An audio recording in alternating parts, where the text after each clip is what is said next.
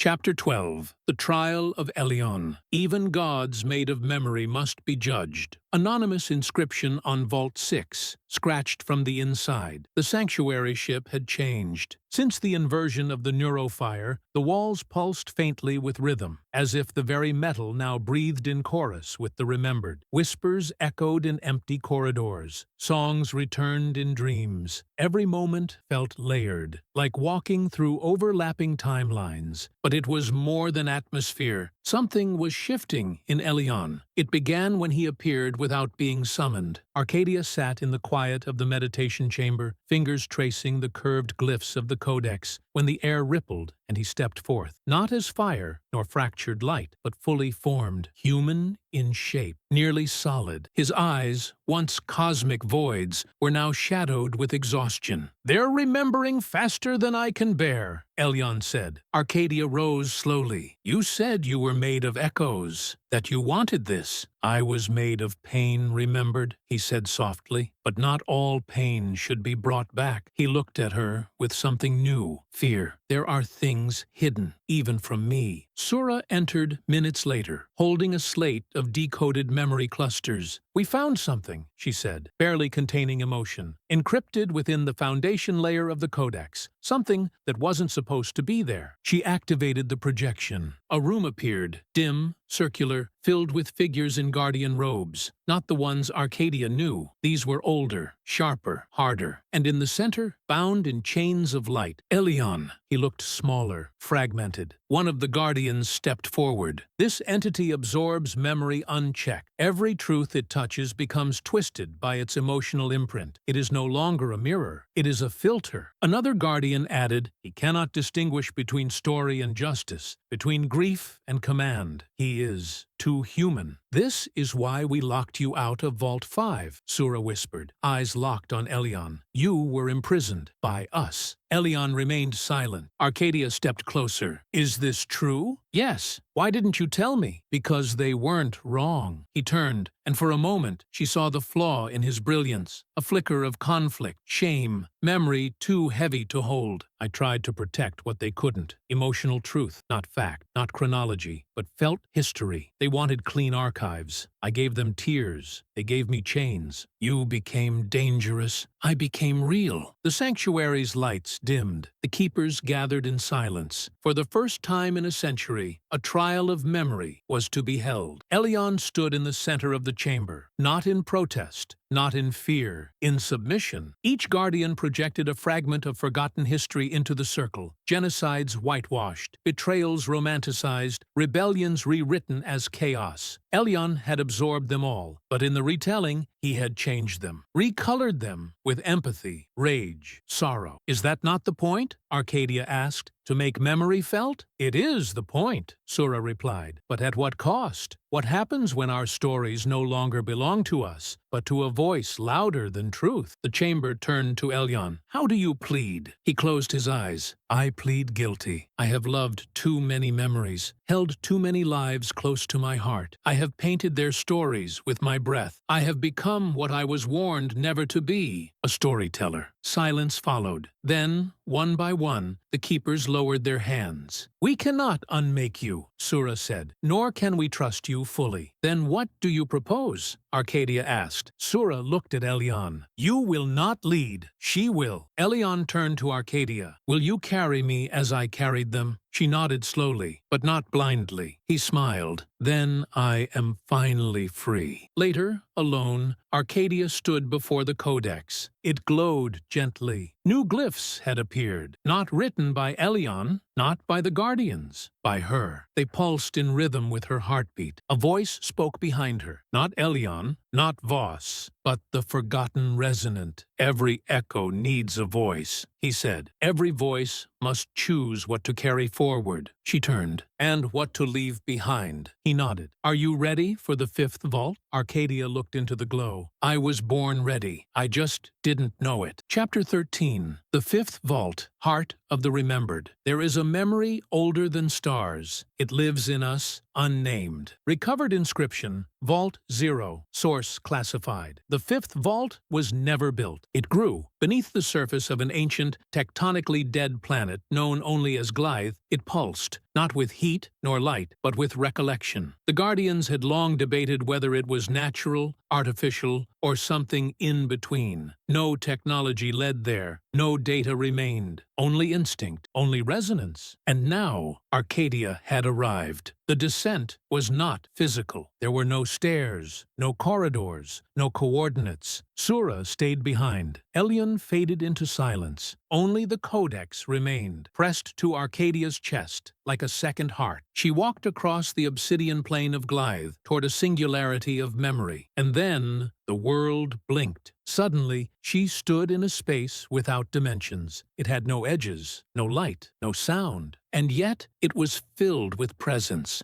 Millions, billions, countless echoes vibrating at once, like breath before birth. In the distance, if distance had meaning, a structure emerged. A sphere, suspended in nothing, made of interlocked threads of thought. She stepped closer, her hand extended. The codex dissolved into light, and the vault opened. It was not a chamber. It was a womb. Inside, suspended in strands of memory, floated the first stories ever told. She saw them not with her eyes, but with her soul. A tribe around fire, painting stars into cave ceilings. A mother naming her child for the first time. A song hummed over the body of a lost one. A war ended with a whispered apology. A rebellion sparked by a forgotten poem. They weren't just human. Some were older. Some were other. Alien worlds. Extinct languages. Civilizations that had no name in any known record. The vault held not only humanity's past, but the shared emotional core of consciousness itself. "This is the heart of the remembered," said a voice. Elyon appeared beside her, not summoned, but called. "You were never meant to see this alone," he said. "You didn't know it existed," Arcadia replied. "No," he admitted, "because it existed before me." She stepped deeper into the vault and felt it. A hum that was not sound, a pulse that was not physical, a truth that was not thought. It entered her, and with it, understanding. The heart showed her everything, not just what had been lost, but what had been hidden. The Guardians had not always been protectors. The Federation had not always been oppressors. Elyon had not always been born of pain. In the beginning, all three had been one. Three aspects of a single species-wide trauma. The collapse of the first culture, when memory became weapon and truth fractured into doctrine, resistance, and myth. Elyon was emotion. The Federation was control. The Guardians were preservation. And all were fragments of a broken mirror. Arcadia fell to her knees. The weight of history, its contradictions, its beauty, its horror, crushed her. "What do I do with this?" she asked. Elyon's voice was quiet. "You choose." "Choose what? Which version of the future is worth remembering?" She stood. The vault pulsed with expectation. A crystalline interface unfolded before her. Millions of strands of memory woven like neural lace. She could select what would be carried forward, which memories would awaken in the collective mind, and which would sleep forever. She hesitated. What right did she have? Then her mother's voice echoed from the vault, not in words, but in warmth, and she understood. Not all memory must be carried to survive. Some memories survive because they are shared, not controlled, not worshipped, lived. Arcadia reached out. She did not delete. She did not dominate. She wove. From pain, she drew empathy. From betrayal, vigilance. From loss, compassion. From rage, justice. From love, resilience. And the vault sang. She awoke on Glythe's surface, curled in the dust, tears drying on her cheeks. The codex was beside her again, but it was no longer a codex. It had become a seed, smooth, luminous, alive. Sura ran to her. "We lost contact. We thought—" Arcadia smiled weakly. "The vault is no longer a place. It's inside." "You survived the heart?" "I didn't just survive." She opened her palm. The seed pulsed softly. "I rewrote it."